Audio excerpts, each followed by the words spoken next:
नाशिक जिल्ह्याचं पालकमंत्रीपद भाजपकडे राहणार. गिरीश महाजन नाशिकचे पालकमंत्री होणार. TV9 मराठीला सूत्रांची माहिती.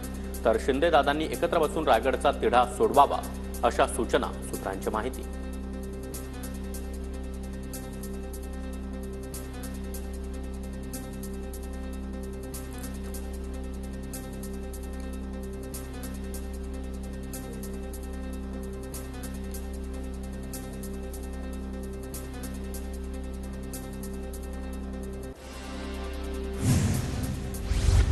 नाशिकच्या पालकमंत्री पदाबाबत मुख्यमंत्री निर्णय घेतील. मुख्यमंत्री उपमुख्यमंत्र्यांचा निर्णय आम्हाला मान्य असेल.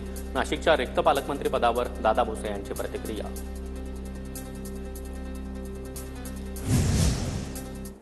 आणि आता पाहणार आहोत महत्त्वाच्या 25 बातम्या. प्रशांत कोरटकरनं जर गुन्हा केला असेल तर अटक होणार. शिवरायांबद्दल अपशब्द वापरणाऱ्याची हयगय केली जाणार नाही. गृहराज्यमंत्री योगेश कदम यांचं स्पष्टीकरण. मी एकेरी भाषेत उल्लेख केला म्हणून भाजपनं आंदोलन केलं. आता कोरटकर सोलापूरकर एवढा बोलून गेला, कुणीही रस्त्यावर आलं नाही. विजय वडेट्टीवार यांचा नरेंद्र महाराजांच्या भक्तांना सवाल. कुंभमेळ्याला का गेले नाहीत ते विचारा. उपमुख्यमंत्री शिंदेंचा ठाकरेंना अप्रत्यक्ष सवाल.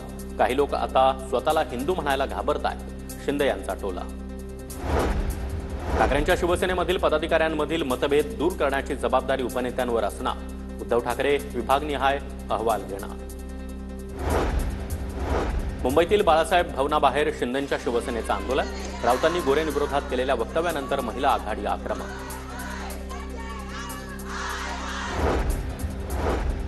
संजय राऊत यांच्या विरोधामध्ये शिंदेंच्या शिवसेनेचं आंदोलन. संजय राऊतांनी नीलम गोरे यांच्याबाबत केलेल्या वक्तव्याचा निषेध. भांडूप रेल्वे स्थानकाबाहेर शिंदेंच्या शिवसेनेचं आंदोलन. नवी मुंबईच्या वाशीमध्ये खासदार आपल्या भेटीला या उपक्रमाची सुरुवात. खासदारांसमोर आपल्या समस्या मांडण्यासाठी नागरिकांची मोठी गर्दी. मंत्रालयाच्या विस्तारित इमारतीमध्ये 6व्या मजल्यावर मुदत संपलेली अग्निशमन यंत्रणा. अग्निशमन यंत्रणा 9 सप्टेंबर 2024 नंतर पुन्हा रिफिल न केल्याचं निष्पन्न. अग्निशमन यंत्रणेवर लावलेल्या स्टिकरवरून मुदत संपल्याचं स्पष्ट. उल्हासनगरच्या खेमाणी मार्केट परिसरामध्ये गटाराच्या पाण्यामध्ये भाज्या धुतल्या जात असल्याचा खेळसवाणा प्रकार समोर. महापालिकेच्या आरोग्य विभागानं कारवाई करण्याची नागरिकांची मागणी.